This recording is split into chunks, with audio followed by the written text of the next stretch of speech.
All right, I wanted to make a quick tutorial teaching you guys how to use AI to actually power a browser. So sometimes when you're trying to build a website or interact with something on the internet, they don't have an API or an approved public interface that you can tap into. And sometimes there are restrictions to what the AI can do because it's not a human driving the browser. So I wanted to teach you my favorite tool for using agents in order to drive the browser and some of the ways that I use it as well. So I'm just going to make myself quite small. And so the app I'm going to teach you, it's called Playwright. So it's something made by Microsoft, and it's basically an agentic browser that you can use to have AI drive the web browser. And it's a very cool tool. So the way that you install it is if you go into Claude, so I'll just start fresh. So this is my website. I'll make this nice and big for you. And I just type in Claude. Make sure you're always in the right project, right? What you can actually do is once you have it installed, you can do /MCP, okay? Press enter, and you'll actually see Playwright over here is listed as a connected MCP server. So if you don't know what an MCP server, you can think of it like really powerful plugins that Claude can actually use in order to do incredible things. So what you want to do is go, once it's installed, is to go in here and just make sure it's connected, right? So you can do that, just make sure it's connected, press exit. And then what you can do is say, Claude, use Playwright to test the homepage of lightschool.com. Okay? And what's going to do, and it might not work every time, but what's going to do is it's actually going to open up the browser. And you can see that, there you go, it opened up Google Chrome. I'm not doing anything. It's now going to navigate to that page.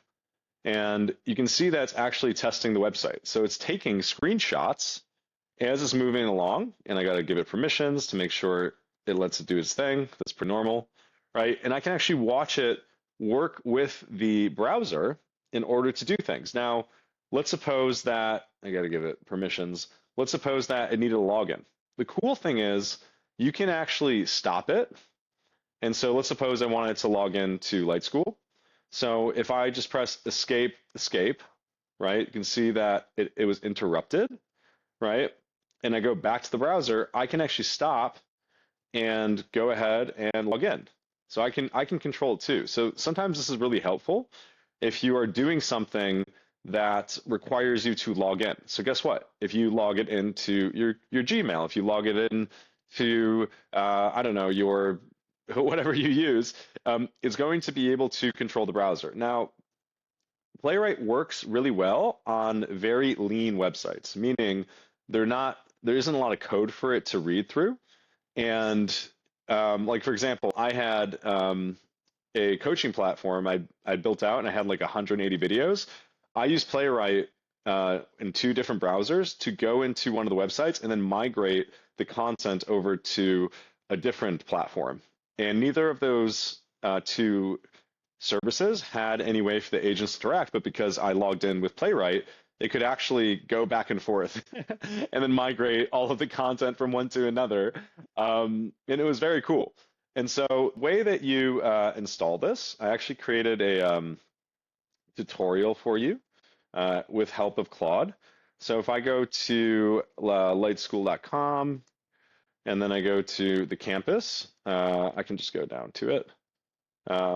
There's going to be step-by-step instructions for exactly how you do this. And so you can go here, it's campus/browse the web with Claude, right?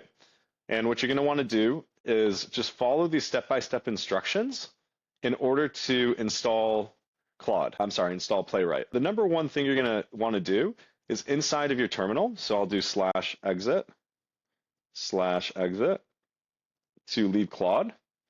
The number one thing you're going to want to do is inside of your terminal, you're going to want to put in this specific command, Claude MCP at Playwright, okay? And you see how it's already in there? But for you, it's going to first see if it's there. If it's already in there, like it is in my computer, it's going to say, nope, no need to install it. And then you can, again, go Claude, MCP, activate it, and start using it just by calling Playwright inside of Claude. Now, if you run this command, it might actually ask you to install NPX. So NPX, this is a tool to just install apps into your computer, okay? So this is a tool that allows you to install things from the internet. So if you run into that problem, which many of you will, I want you to actually go back up to step 1 and run Claude, and then actually go into and see if you have NPX installed. And if you don't, I want you to run this command, say I need NPX installed on my Mac, walk me through it step by step. And it will actually go through the process of helping you do that. I thought about putting specific installation instructions, but because Claude is so different and every MacBook is so different and every computer is so different, I created this in such a way that is really beginner friendly, and it really leans on Claude to do the dirty work. So by the end of this process, you should be able to just say to Claude, say, open, let me just do this, open Playwright and test the mobile view of the human blog, right? And you'll know it's working because you're going to see a browser open up inside of your computer, and you'll actually see the AI that is driving the browser. So you can see it's opening up, it's going into mobile view, look ma, no hands, and it's going to probably navigate to the blog. There you go.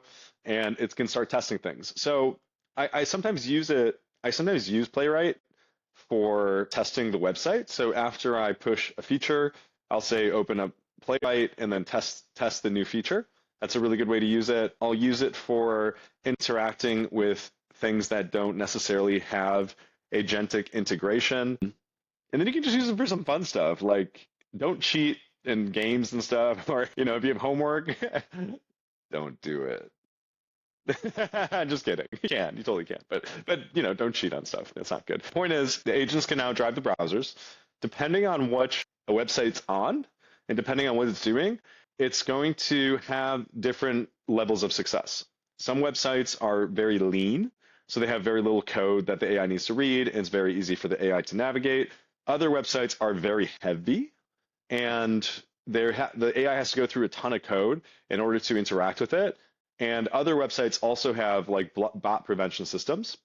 And so when you run into those, what I encourage you to do is just hit on your keyboard. You're just going to do escape, escape, escape, right? And you do maybe a third time, stop it, and then go to the browser. You'll notice it's probably separate than your normal browser, and then help it navigate. So maybe you go log in, you go ahead and log into your account, whatever it's struggling with. And eventually, once it has the login credentials and it's already authenticated inside of the browser, it can then take action on your behalf. But right now, it's kind of better to have a bit of human in the loop, is what we call it, like the human in the loop, to work with the browser and help it when it gets stuck. And then, just keep an eye on it. Every website will be different. Everything you're doing will be different. And, excuse me, it's just a super cool, powerful tool that I wanted to show you guys. And if you don't know what an MCP server is, don't worry about it. We're going to teach you. And if you can't get it to work, don't worry about it, because every week we are helping you guys get the latest and greatest AI tools at lightschool.com/builders. We have a Discord community, and if you're watching this, you're probably in it, but I got to get good at plugins. So thank you so much. Sending you lots of love.